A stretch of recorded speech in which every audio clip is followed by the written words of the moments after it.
Hola, buenas noches. Muchas gracias por estar aquí en La Bruta en otro jueves de conversa. Gracias a ustedes que están aquí en el espacio cultural y gracias a ustedes que nos siguen en nuestras redes sociales. Saben que nosotras y nosotros aquí en el espacio queremos dialogar, conversar, encontrarnos alrededor de temas que nos parecen valiosos y de la mano de investigadores e investigadoras que hacen de su trabajo un compromiso, una militancia, etcétera, ¿no? Que nos gusta mucho y que pues valoramos grandemente. Además de que es una forma de socializar el conocimiento. Hay gente que está embarcada en procesos de investigación muy densos y que en última instancia nos fascina que puedan acercarse hacia nosotras, hacia nosotros. Esta noche tenemos la visita de un querido amigo que admiramos muchísimo y que queremos por igual.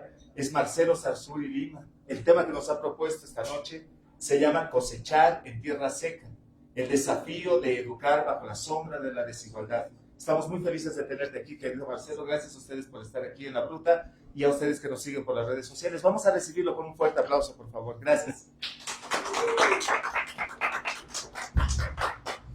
Bueno, buenas noches. Gracias, César, a todos los que están presentes. El reto es doble porque vine acompañado de mi familia y me pone nervioso ahí un poco eso. A ver, cuando César me invitó a hacer una presentación acá en este espacio tan interesante, habíamos presentado este librito que se llama Razones Públicas y Cambio Constitucional, 50 propuestas de reforma en Bolivia. Lo organizó la Friedrich Ebert Stiftung. Y en este texto se me invitó a publicar un breve comentario de qué quisiera cambiar de la Constitución política, ¿no? Y 50 autores más propusieron ideas bien interesantes y a mí me tocó reflexionar sobre el espacio educativo. En esencia, en ese textito reflexionaba sobre la transformación de la educación superior, que es una parte chiquita de la educación, puesto que implica muchos aspectos. Y a partir de esto, cuando César me dijo, ven a hablar de educación, porque ahorita estamos en un momento bien especial para hablar de educación, empecé a ver muchas de las cosas que había ido cosechando en el tiempo y me fui dando cuenta que mucho de lo que había hecho en estos 5 años era sobre todo el tema educativo, desde educación técnica, educación universitaria, educación regular, muchos temas, ¿no? Así que me puse a pensar y les planteo esta noche el tema de cosechar en tierra seca, ¿no? Sobre todo porque está en un momento hegemónico el discurso o la narrativa de la crisis de la educación boliviana. O sea, el 2017, así rapidito les explico, el 2017 Bolivia hizo una prueba de aptitudes en matemáticas, lenguaje y ciencias que se hace a nivel regional, ¿no? La IESE, el TERCE se llama en específico, que lo hace la UNESCO. Bolivia el 2017 hizo esa prueba y los resultados salieron justo en la época de pandemia. Nadie le tiró mucha importancia porque en la pandemia estamos preocupados en otra cosa, pero los resultados salieron a flote recién en el 2024 con el tema del Congreso Educativo. Hubo una organización que publicó los datos, el OPSE también publicó los datos y salieron los famosos resultados del TERCE, ¿no? Y ahí viene la idea de solo de 10 estudiantes, solo 2 comprenden lo que leen, los otros 8 no comprenden nada. En matemáticas estamos peor, de 10 estudiantes, solo un estudiante tiene resultados regulares, los otros 9 son malísimos. O sea, los resultados del TERCE fueron realmente muy duros para muchos que estamos trabajando el tema educativo, porque mostraba una realidad que si bien ya estaban en muchas investigaciones, no teníamos datos tan contundentes, porque la prueba del TERCE se hizo a nivel nacional, participaron 30,000 estudiantes de tercero y sexto de primaria, se hicieron como en 1,100 escuelas a nivel nacional del área rural. O sea, es la única prueba que tenemos para decir el estado de situación de la educación, ¿no?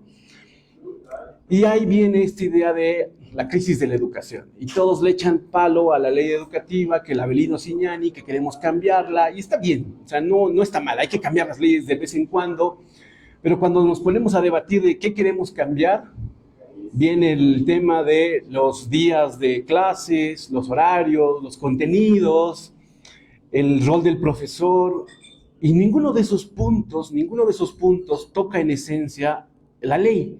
Son más temas curriculares, son más temas de contenido, no llegan al fondo en esencia de qué queremos cambiar de la educación. Seguimos como en el mismo discurso siempre sobre el tema. Lo curioso es de que el IESE, esta prueba del TERCE del 2017, más que solo ser una prueba de resultados académicos o de logros de aprendizaje, como le llaman en el ámbito de la ciencia y la educación, tiene una prueba sobre resultados sociales. O sea, la idea es no solo tener los puntajes de los estudiantes, cuántos saben de matemática, cuántos saben de lectura, cuántos saben de ciencia, sino por qué tienen esos resultados, que es en esencia el TERCE, la prueba del TERCE tiene ese objetivo. O sea, tienen estos resultados, pero queremos saber por qué. Lo curioso es que en Bolivia, esa prueba de los temas sociales, económicos, no ha sido tan difundido como las pruebas de los logros de aprendizaje. O sea, salvo el estudio del OPSE, que tiene después de mucho tiempo sacó, pero no ha sido tan difundido, que tiene sobre estos temas en específicos sociales y que apunta a 3 causas de por qué somos tan malos en educación. Uno sería el capital cultural, o sea, los chicos que tienen, y capital cultural lo reduce más o menos a tener libros o no en casa. Luego el tema de si tu papá es profesional o no, o sea, los chicos que tienen papás profesionales tendrían mejores resultados. Y el tema de tener un espacio en la casa para hacer las tareas, ¿no? Son como 3, 4 puntos que aborda este trabajo del OPSE, que intenta mostrar estos resultados de los logros de aprendizaje. O sea, más o menos se estarían explicando de por qué somos tan malos en esos 3 elementos. Yo quería hacer o complementar esta idea, ¿no? Porque en esencia los resultados de los chicos en las escuelas viene de las condiciones que tienen en las casas, ¿no? O sea, no podemos separar lo que los chicos logran en la escuela de cómo viven. O sea, ese factor no puede ser separado o no puede tener otra explicación. Esto se llaman los efectos de cuna, ¿no? ¿De dónde vienes? ¿De qué hogar? ¿Cuál es tu estrato socioeconómico? ¿Cómo vives? Que son las condiciones que en efecto explican por qué los chicos tienen ciertos resultados. Y aquí quiero hablar de dos textitos. Uno es una investigación que hizo un Instituto de Investigaciones Socioeconómicas de la Universidad Católica de Bolivia sobre el estado de situación de la infancia en Bolivia. Es un texto bien interesante porque a partir de encuesta de hogares intenta explicar cómo viven los niños y los adolescentes en Bolivia. Y a esto voy a colar, y de esto quiero hablarles largo, de una investigación que realizamos a partir de esta prueba del TERCE. Queríamos complementar estos resultados con una investigación, queríamos ir a las escuelas y queríamos saber qué pasa en las aulas. Nos fuimos a 3 departamentos e hicimos observaciones de clase más o menos por 2 meses, ¿no? Es tiempo cortito, casi no puedes explicar mucho, pero da mucha evidencia, ¿no? de otros elementos que son importantes para entender la prueba del TERCE. Nos fuimos a un departamento que sacó los mejores resultados, me mandaron a mí ese departamento, que fue Tarija. Nos fuimos a un departamento que sacó resultados medios, Cochabamba, y mandaron otra investigadora al departamento que tiene los peores resultados, Beni. En estos 3 departamentos hicimos una investigación en una escuela privada del área rural, una escuela fiscal del área urbana, una escuela privada del área urbana, una escuela fiscal del área urbana, una escuela de convenio del área urbana y una escuela fiscal en el área rural. O sea, 4 escuelitas. Cada escuelita teníamos que quedarnos 3 semanas. Solo con sexto de primaria. Voy a articular esta investigación y este trabajo que hicimos con observaciones de clase, ¿no? Solo 2 datitos de esta investigación me interesan. El primero es la composición familiar. Resulta que en los últimos 10 años, la cantidad de familias biparentales han aumentado. O sea, las familias nucleares, donde papá, mamá e hijos viven solitos, han aumentado casi en un 7-8% en los últimos 10 años. También han aumentado las familias monoparentales, donde o solo tienen papá o solo tienen mamá, pero en esencia es mamá, ahí la mayoría, que es el 80% de estas familias. Entre las familias nucleares biparentales y las monoparentales, más o menos están en el 80% de la composición familiar. A diferencia de lo que pasaba hace 20 años, donde las familias eran extendidas, o sea, papá, mamá, abuelito, tíos e hijos, sobrinos, esas familias han disminuido en casi un 10% en los últimos 10 años. Y las monoparentales ampliadas, donde solo tienen mamá o papá con hijitos, pero viven con la abuela, los tíos, igual han reducido. Este es un dato bien interesante, porque nos está mostrando que se están rompiendo con esas lógicas familiares que entendíamos, la lógica de la convivencia familiar antes, ¿no? Estas familias extendidas se están reduciendo y tiene que ver por las lógicas de la vida urbana, por el proceso de individualización y esta lógica de modernización donde las familias tienen que ser nucleares, ¿no? Papá, mamá, esta idealización de familia. Las familias extendidas, sobre todo por las razones económicas, se han ido reduciendo porque es muy difícil sostener una familia extendida. O sea, los hijos ya no se hacen cargo de esos papás, que ahora son abuelitos, y los llevan al campo o los van a vivir a otro lugar. Eso es un dato bien singular de los últimos 10 años. El segundo dato interesante es el tema de las condiciones de vida. Es algo bien singular que en los últimos 10 años la cantidad de familias con casa propia se han ampliado. Sobre todo en el área urbana. En el área urbana había esta lógica del alquiler, del anticrético, que es una lógica bien boliviana. O sea, cuando uno va a otros países, el anticrético resulta ser una cosa que dices, wow, es algo que no se concibe. Pero esta idea de la casa propia es una lógica que se ha ampliado en todo el país. De hecho, hace 10 años era bien interesante un estudio que hizo el PIEPS sobre casa, aunque en la punta del cerro, que en condiciones donde la condición económica es muy baja, lo primero que tienes que garantizar es la vivienda.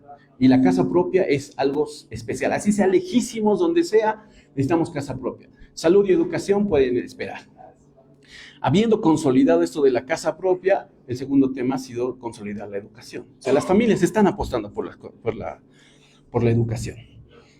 Ya tenemos entonces familias monoparentales o biparentales, nucleares. Tenemos familias que tienen casa propia, pero ahí el dato que es bien singular es de que la mayoría de las familias que tienen niños entre 0 hasta 17 años, que sería la edad escolar, las condiciones de hacinamiento son muy altas. Más o menos el 50% de estas familias que tienen niños entre 0 a 17 años tienen hacinamiento entre medio y alto. ¿Qué implica esto? Que en un cuarto están tres personas o más. Este dato es clave para entender lo que pasa en las escuelas y ahora les voy a explicar lo que descubrimos o encontramos en esta investigación, que a mí me tocó viajar a Tarija, ¿no? Cuando me mandaron a Tarija, me mandaron a una escuela particular que tenía una fuerte connotación religiosa, era un colegio católico manejado por monjas. En los resultados del TERCE era una de las mejores escuelas de Tarija, pero el dato era que la escuela estaba en Yacuiba. O sea, tuvimos que ir hasta el sur del país. Y claro, la escuelita era una típica escuela católica, ¿no? Manejada por monjas, los profesores, singular. Pero las condiciones de la escuela eran bien especiales. En Yacuiba hace calor, 38 grados, 36 grados. La escuelita tenía aire acondicionado, botellones de agua, pizarrones acrílicos, data show. Y la clase es una clase normal. Una clase normal. Muchos de los profesores de esta escuelita en la mañana dan en este colegio particular católico y en la tarde van al colegio fiscal. O sea, la diferencia que existe, la brecha entre urbanos y entre colegios particulares y fiscales no tiene mucho que ver por los maestros, porque son los mismos maestros que están en ambos espacios. Lo que sí había era una eficiencia en el uso del tiempo en la clase. Las clases empezaban 8 en punto, terminaban 12:30 en punto. Los recreos eran muy controlados, tenían 2 recreos de 15 minutos. Las materias eran bien específicas, el horario se cumplía a cabalidad. Teníamos 1 hora de matemáticas. Teníamos la otra hora de lenguaje. Era bien controlado y la profe le tenía muy claro en un cuaderno pedagógico, donde estaban todas las actividades de la clase. Era muy eficiente el control. No, en el patio no veías niños corriendo, nada en horario de clases, era muy controlado y además la lógica de la escuela tenía esa idea, ¿no? La dirección estaba al frente y nada pasaba sin que la directora pudiese ver. O sea, todo era controlado, esta idea del panóptico. De Foucault era bien clarito en esta escuela y es que la escuela antes era un convento franciscano y tenía esa lógica de control, ¿no? Y la escuelita funcionaba, primaria en un espacio, secundaria en otro, muy claro. Yo me fui como, es una buena escuela, o sea, ahí tenían código de conducta, muy bien. No podía todavía hacer muchas apreciaciones porque luego me tocaba ir a un colegio del área urbana en Tarija, fiscal. Me tocó ir a una escuela que había tenido resultados medios en esta prueba del TERCE, pero que era la escuela más grande en Tarija. Tenía como 7 directores, tenía 7, como 7 para, no, sería como niveles, ¿no? Dos kinders, 2 primarias, 2 secundarias y un centro de educación alternativa. O sea, enorme el colegio, eran manzanos y manzanos. Y ahí empecé a entender las diferencias, ¿no? Y ahorita les cuento de eso. O sea, más allá del uso eficiente del tiempo, en la escuela fiscal nadie controla nada. O sea, la clase tendría que comenzar, este era un turno tarde, tendría que empezar a las 2 de la tarde, pero la clase empezaba a 2:20.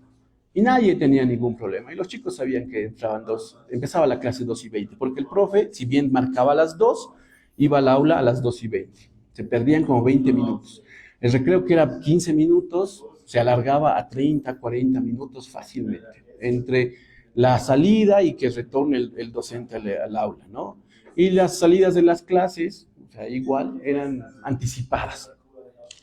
Pero también al interior de la clase, el tiempo del horario de las materias era muy marcado el uso, ¿no? El docente perdía mucho tiempo revisando los cuadernos. En un aula de 40 estudiantes, revisar 40 trabajos te toma más o menos 30, 40 minutos. Solo llamar lista te tomaba como 20 minutos, entre que te contaban un montón de cosas. Realmente no avanzaban mucho. Y ahí veías el contenido curricular, el colegio particular. Era el mes de septiembre, ya estaba acabando los contenidos del tercer trimestre. El colegio fiscal recién estaba iniciando los contenidos del segundo trimestre, o sea, tenían un retraso muy, muy grande. Pero no solo era eso, estaban a punto de tener el festival musical del colegio. Todos los días le dedicaban más o menos 1 hora del último periodo a ensayar los bailes del festival, ¿no? Y me tocó ir al festival. Y en el festival tuvieron 2 días antes del festival, no pasaron clases. Uno porque se tuvieron que medir los trajes y un día antes porque tenían que prepararse. Imagínense cuánto tiempo perdieron solamente para el día de festival, que tampoco pasaron clases a pesar de que el festival era a las 9 de la noche en Tarija. Y ese día no pasaron clases. O sea, realmente el uso del tiempo en las escuelas fiscales y particulares era muy notoria. Y de hecho, esa crítica que tiene ahora el Ministerio de Educación respecto al uso del tiempo tiene validez. O sea, sí es cierto. O sea, todo ese debate ya el Ministerio lo tiene claro, pero ahí nos tocó hacer entrevistas a los muchachos, ¿no? Se tocó hacer muchas entrevistas, 40 entrevistas por colegio. Y ahí se notaba mucho las diferencias. Y ahí es donde yo quiero señalar y no alargarme mucho más con estos datos. Había 2 estudiantes que eran los catalogados los peores estudiantes en el colegio fiscal, ¿no? En Tarija. Uno era una muchacha que técnicamente tenía reprobada casi todas las materias, no presentaba las tareas, y el profesor sabía que era como un caso perdido. Mucha atención no le daba porque la veía como una chica rebelde. Y el otro era un muchacho, igual, el bully de la clase, ¿no? El que molestaba a todos y se notaba, tenía como mucha energía y en la clase molestaba a todos los chicos, constantemente. Al momento de hacer las entrevistas, hablamos y empezamos a hablar con estos 2 muchachos, ¿no? Con esta muchacha y este muchacho, sexto de primaria, 10, 11 años. Claro, pero hablamos de muchas cosas y un tema que empezamos a conversar primero con la muchacha fue cómo vivía en su casa. Claro, y la muchacha dice, vengo a clases, me gusta el colegio, pero en la mañana yo me hago cargo de mis 2 hermanos. Tenía un hermanito que estaba en kinder y otra hermanita que estaba como en segundo de primaria. Y le decía, ¿y quién cocina en casa? Y me decía, yo. Yo cocino, yo tengo que preparar también, ayudarle a mis hermanitos a hacer la tarea, sobre todo al de kinder, que requiere mucha ayuda, y luego mandarlos al colegio. O sea, o vienen conmigo al colegio, yo los dejo y luego tengo que pasar clases. Técnicamente te preguntas en qué momento esa niña va a hacer la tarea. Porque luego tiene que volver a la casa, 6, 7 de la noche, recoger unas cosas de la casa, o esperar a la mamá con la cena, porque solamente vivía con la mamá, y la mamá trabajaba de 7 a 8 más o menos. La mamá técnicamente era una persona que no existía en casa. Mucho de eso se explicaba, y por razón, no tiene cuaderno y está reprobando, porque una niña de 10 años a cargo de 2 menores no tiene posibilidad de tener éxito en la casa. El otro muchacho, que igual estaba reprobado en muchas materias, que era el bully, cuando le preguntamos de las condiciones de vida en su casa, él vivía con su papá y su mamá. Su papá era policía y su papá usualmente lo golpeaba. Y de hecho eso, o sea, es muy fuerte la historia del muchacho, porque no tenía un espacio de contención en el colegio, ¿no? En el colegio era el bully, el malo, el mal estudiante, y cuando empezaba a hablar de su vida, el muchacho, el niño se rompió, ¿no? O sea, sufría violencia familiar, no había papá, no había mamá en casa porque ambos trabajaban, y claro, como no hacía la tarea, el papá sobre todo encontraba en la violencia como el tema ahí para intentar corregirlo. Cuando ibas colectando luego todas las historias, una pregunta que se me hizo muy recurrente es: ¿dónde haces la tarea? Ninguno de estos niños, salvo ni siquiera la mejor alumno del curso, en la casa tenía un espacio para hacer su tarea. ¿Dónde haces la tarea? En el comedor, en la cocina, mientras mi mamá está cocinando, o en el taller de mi papá. No tienen un espacio donde hacen la tarea. ¿Y quién te ayuda?, le decía. No, lo hago solo, o a veces veo videos en internet, los que tenían un celular o acceso a internet, pero la ausencia de los padres era clarísima. De los 40 niños de un aula, solamente 2 tenían la mamá que acompañaba la tarea en esos niños. Solo 2. Los otros tenían la ausencia total de sus padres. Y eso es como un tema muy claro. Estamos teniendo o tenemos una sociedad donde los niños técnicamente están creciendo en soledad, o en sus espaldas está la crianza de sus hermanos menores. En esas condiciones, pedirles que esos niños puedan estudiar y tengan buenos resultados termina siendo una ilusión. Así que el debate de querer mejorar la educación solamente con contenidos o echarle la culpa a los docentes termina siendo muy reducido si no entendemos cómo estos niños viven en sus casas. Y en el colegio particular, si bien las condiciones eran mejor, también, o sea, tenían acceso a internet, tenían computadora, tenían cuadernos, tenían libros. La ausencia de los papás era muy marcada. Yo en el colegio particular, les digo, me tocó en Yacuiba. Muchos de estos niños vivían o con sus tíos o con sus abuelos, sus papás profesionales, pero sus papás trabajaban o en Tarija o en Santa Cruz. Vivían con sus abuelitos y no les ayudaban a hacer las tareas. Técnicamente igual se estaban criando solos. A pesar de que tengas dinero o mejores condiciones de vida, estos niños también estaban siendo criados por ellos mismos o por el internet. Por eso esta idea de las familias monoparentales o biparentales, nucleares, termina siendo un dato que puede explicar por qué los resultados de estos chicos terminan siendo tan malos si no tienen una guía, algún elemento que les termine por apoyar en su formación en las escuelas. Era marcado. No les voy a hablar del colegio de convenio, porque igual es bien interesante, tal vez en otras oportunidades, si me permiten. Pero me pasó algo muy singular cuando fuimos a la escuela del área rural. Era una escuela en Izcayachi, que es la parte del altiplano de Tarija. O sea, nadie piensa que en Tarija hay altiplano, es al lado de Potosí. Y pasa algo bien singular en Izcayachi. Izcayachi es una región productora de papa, zanahoria, haba, ajo, compiten con el ajo peruano. Y hay proyectos de riego, aprovecharon muy bien el tema del IDH y hicieron proyectos de riego bien interesantes.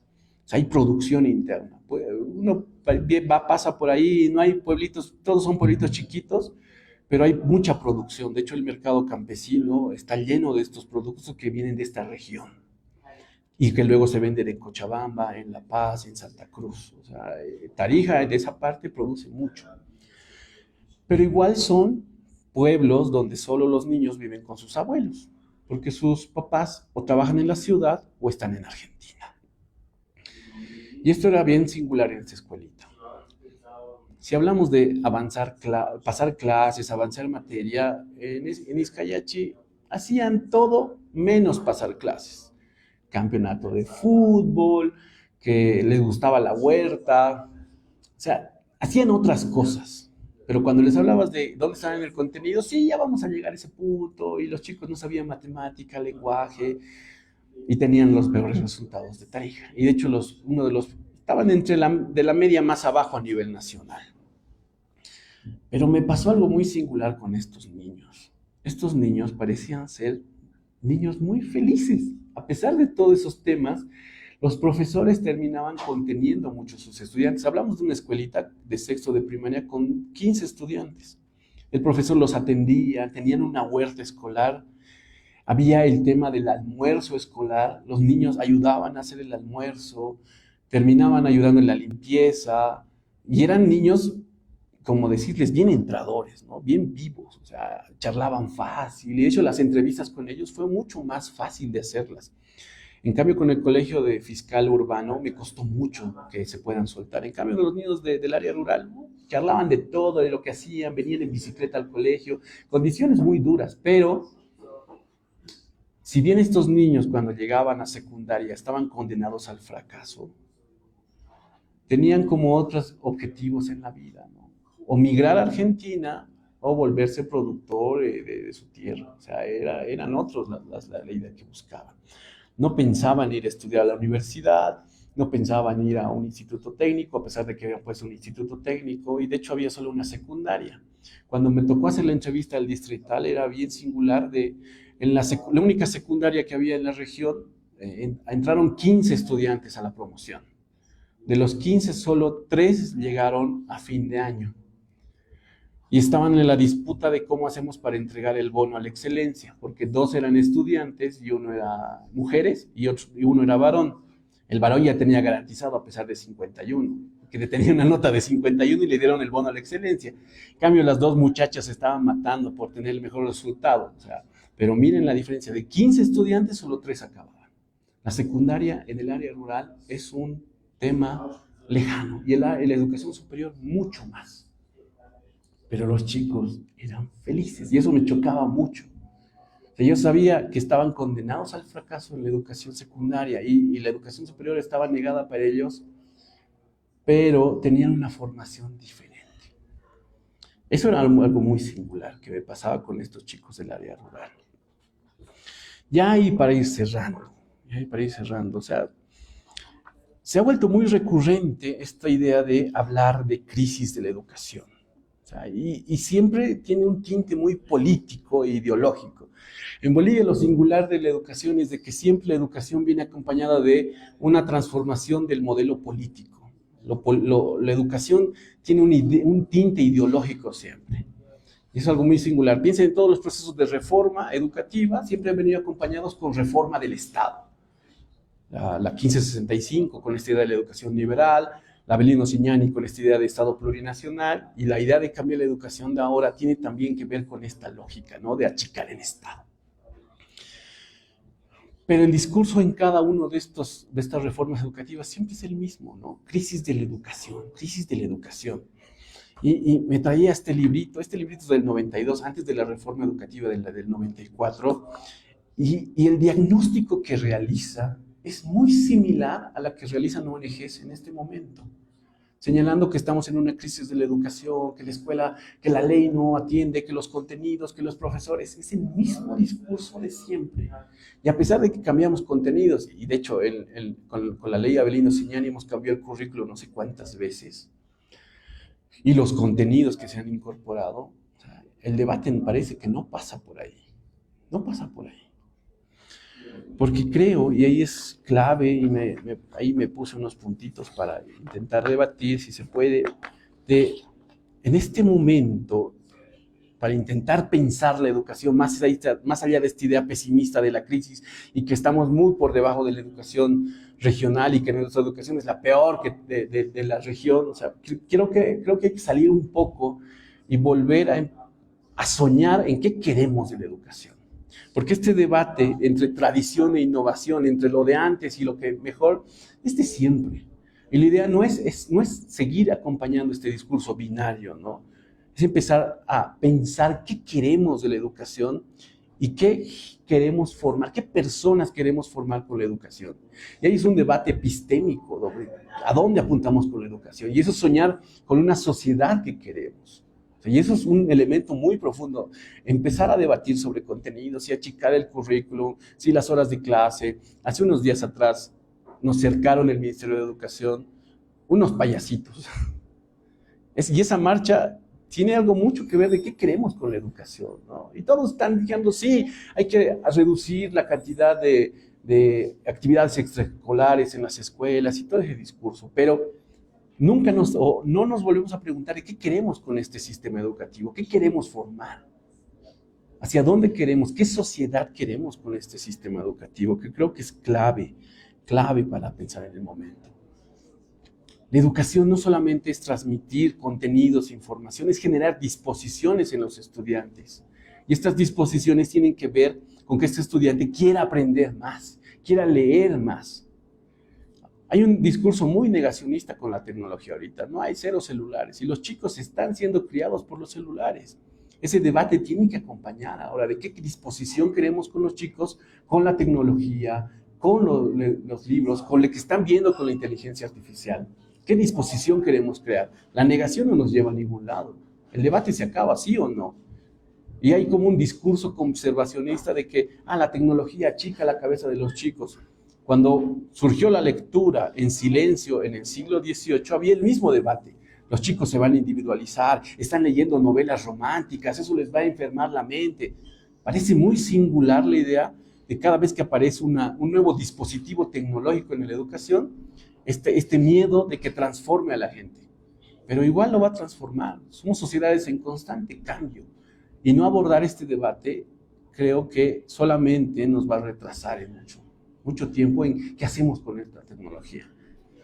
Creo que ese es un elemento clave. ¿Qué disposiciones queremos crear en los chicos con la escuela, ¿no? Hay que repensar la relación con el tiempo en el tema educativo. Siempre hemos dejado de pensar de qué queremos para el futuro por atender el presente. Ahora el debate en educación superior se centra en educación para el mercado de trabajo, educación que responda al mercado de trabajo. ¿Dónde van a trabajar los chicos? Nuestro mercado de trabajo es tan reducido que no tiene ni la capacidad de absorber ni el 10% de los chicos que se titulan en las universidades. Porque tenemos una economía primaria exportadora y todos quieren ir a trabajar al Estado, que es el único empleador grande que tenemos. No hay ninguna otra industria.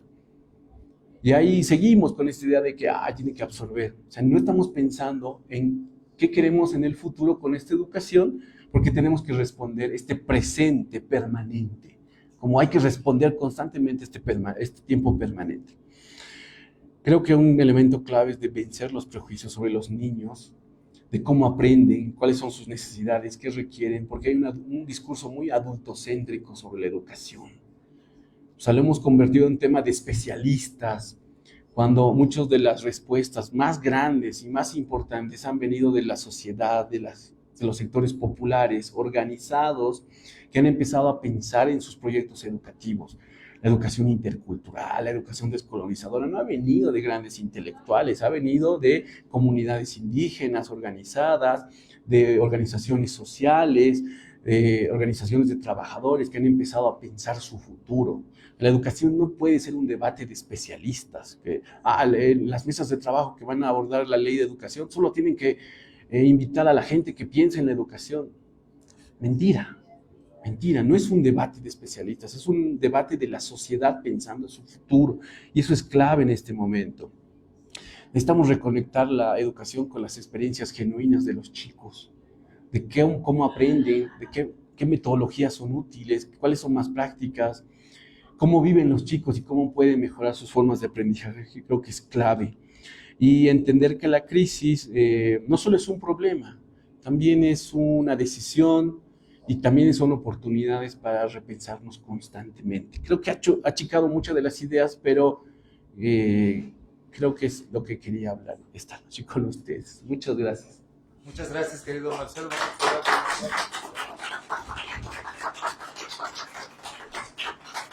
Muchas gracias. Y ahora, como es corriente en nuestros jueves de conversa, pues podemos, público que estamos aquí, podemos intercambiar algunas ideas con la exposición de Marcelo aquí y pues tenemos la palabra nosotras. Se levantan la mano y yo me voy a sumar para que puedan.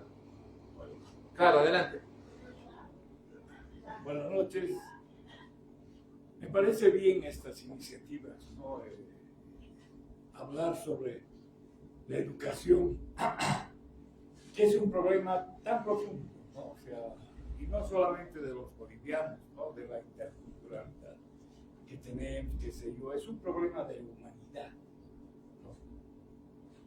Entonces, a ver si, bueno, yo me llamo Freddy Santalla, soy un artesano de las palabras, ¿no? Me gusta la imaginación y bueno. El problema es grande y es profundo, ¿no? Porque la educación en el mundo tiene el objetivo de reproducir aquello que es dominante. Y no estoy hablando solamente de marxismo, ni de izquierda, ni de derecha, ¿no? Sino de saber qué es lo que queremos en la vida, ¿no? O sea, ¿qué somos? ¿No? Yo creo que la gran diferencia que tenemos el ser humano con nuestros congéneres, si vale el término, que tienen vida también como los perritos, los gatos, qué sé yo, es la imaginación. Y a través de la imaginación hemos logrado construir esto, ¿no? Pero esto está errado, está equivocado, ¿no? O sea, hemos construido algo que queremos reproducir, ¿no? Pero en el mismo problema. O sea, nos sacamos tiempo para discutir, que no está mal, la discusión es avanzar, ¿no? Pero tiempo para discutir el mismo problema, dando las soluciones al mismo problema. Creo que es un círculo hasta vicioso, ¿no? O sea, no vamos a dar una solución. Yo creo un poco en las utopías. Creo en el camino que se tiene que dar así inmediatamente para llegar a lo mediano, ¿no es cierto? Entonces la educación para mí, ahora puede estar muy equivocado, por supuesto, ¿no? Esto es una opinión muy personal, ¿no? Está equivocada porque solo se produce aquello que es dominante y nos obliga a pensar en la Coca-Cola, a pensar en el buen comportamiento, ¿no? Ya sea en el hogar o individualmente, ¿no? Sin contemplar, ¿no? Que nuestros padres también son víctimas de esa educación. Y por supuesto, los educadores también. O sea, se adolece, creo yo, de una visión clara de lo que la humanidad necesita como educación. Estoy de acuerdo que la acumulación del dinero de alguna manera es importante, pero tiene que tener un límite. Porque la educación va enfocada a reproducir la competitividad, la rivalidad, ¿no? De ser el mejor. Entonces hay que aprender de memoria, por ejemplo, ¿no? O sea, si tú no repites lo que te enseña esa educación, te has aplazado. Cuando los valores son mucho más profundos y abarcan, digamos, al talento, por ejemplo, yo creo que deberíamos darle mayor importancia al talento y no a la educación así que se ejerce, ¿no? O sea, en la actualidad, ¿no? Tú tienes que ser un buen obrero, es una manera de decirlo, tienes que ser un buen empresario, tienes que no ganar, ¿no? O sea, tienes que ser digno de la sociedad, porque la sociedad es acumuladora de capital. Y ese es un principio equivocado. Obviamente lo que estoy diciendo, digamos, ¿no? O sea, creo yo que la solución es un tanto utópica, pero tenemos que pensar en eso para romper, digamos, barreras. Hay que hacer un cambio y la educación es importantísima. Decirle al niño, sí, o sea, tu talento es más importante que tú tengas que ganar dinero para ser el mejor o tengas que explotar a otros para ser mejor, ¿no? Sé profesional, gana tu dinero como profesional, o sea, sé mejor, ¿no? Hay que luchar por la calidad de vida, fundamentalmente, ¿no? Entonces, yo creo que es una gran equivocación así discutir, yo creo, digamos, en términos de lo que es nuestra sociedad, porque nuestra sociedad va a discutir lo uno y lo otro, pero dentro de un límite, que es la reproducción de los valores de los que nos dominan. Tenemos que romper eso. Sé que es una lucha no solamente regional, es una cuestión de la sociedad en el mundo, porque en el mundo cada uno de nosotros, ¿no? En este momento está haciendo esto. Está respirando. Y como está respirando, también está haciendo cosas que nos unen. Y debemos tratar de cambiar eso, ¿no? Gracias, gracias. Si quieres comentar por... No, tiene toda la razón. O sea, el tema de la utopía es algo que, como decía Galeano, nos permite caminar, ¿no? Y de hecho, la idea de esta ponencia fue, tenemos que retomar, pensar nuestro futuro y con sueños. O sea, al final de cuentas, ¿qué queremos de la educación? Es pensar en el futuro a partir de la utopía, ¿no? Que es clave, y sobre todo en un momento tan singular como el que vivimos, donde el capitalismo realmente es global y se ha apoderado de todas las instituciones. No hay otra forma de pensar la vida sin el capital. O sea, es algo que está pasando en el presente. Las familias mandan a la escuela a sus hijos no para que aprendan, sino para que tengan mejores condiciones y porque hay una idea para ascender socialmente vamos a tener que ver ese camino. Pues si mando a mi hijo a la universidad es para que tenga mejor calidad de vida. Nos han vendido el discurso de la meritocracia y ahora está arriba ese discurso, pero es un discurso mentiroso el de la meritocracia, no porque tengas más títulos vas a ser exitoso en la vida. El capitalismo es amoral. El capitalismo termina siendo un sistema donde no es el más inteligente, el que tenga más títulos, el que tiene más capital, es el que es más audaz y pícaro con hacer plata, ¿no? O sea, y eso se ve con muchos de los negocios. Hoy estoy viendo ahí un libro de Dueños de Bolivia, de Natanael. O sea, ahí explica cómo las familias han reproducido el hecho capital, no porque tengan más estudios, no porque tengan mejor conocimiento, sino porque son hábiles en manejando instituciones y haciendo grupos de poder. O sea, y ese es el capitalismo. O sea, no vas a tener plata por mandar a tu hijo a la universidad, eso es una mentira. No es como eres más audaz y pícaro para incrementar tu capital. O sea, ese es lo singular. Y cuando ves a Elon Musk y todos estos gurús del libertarismo, o sea, muchos de ellos reniegan contra la universidad, pero claro, nunca cuentan que detrás tenían un papá millonario, fondos del Estado para sus proyectos, que era algún pariente familiar o padrino que les daba plata para sus empresas y ahora se las dan grandes de libertarismo cuando a vivir el Estado. O sea, igual los dueños de Bolivia, o sea, vivían del Estado, o sea, es lo que está pasando. O sea, y pensar la educación no tiene que ver con condiciones o mejorar o ascender socialmente. O sea, creo que ahí le estamos pifeando los sectores populares.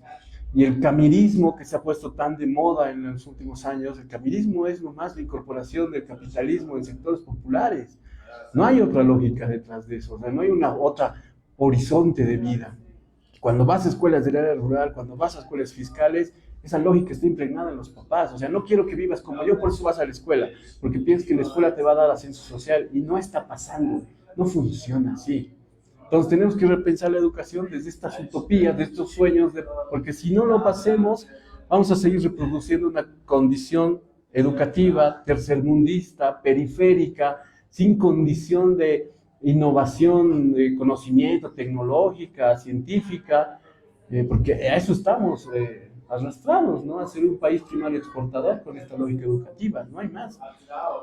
Y si no retomamos este lado utópico, estamos pues reproduciendo eso. Nada más. Gracias. Muchas gracias, Freddy. Gracias, Marcelo. ¿Alguien más quisiera comentar, hacer un intercambio con la exposición de esta noche?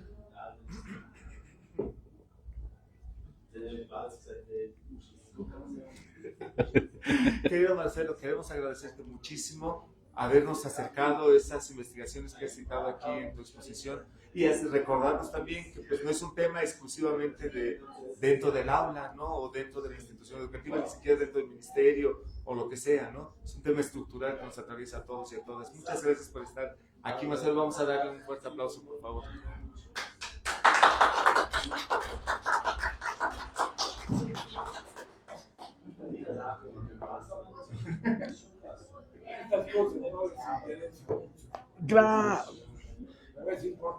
Es clave, sobre todo ahorita. Salud.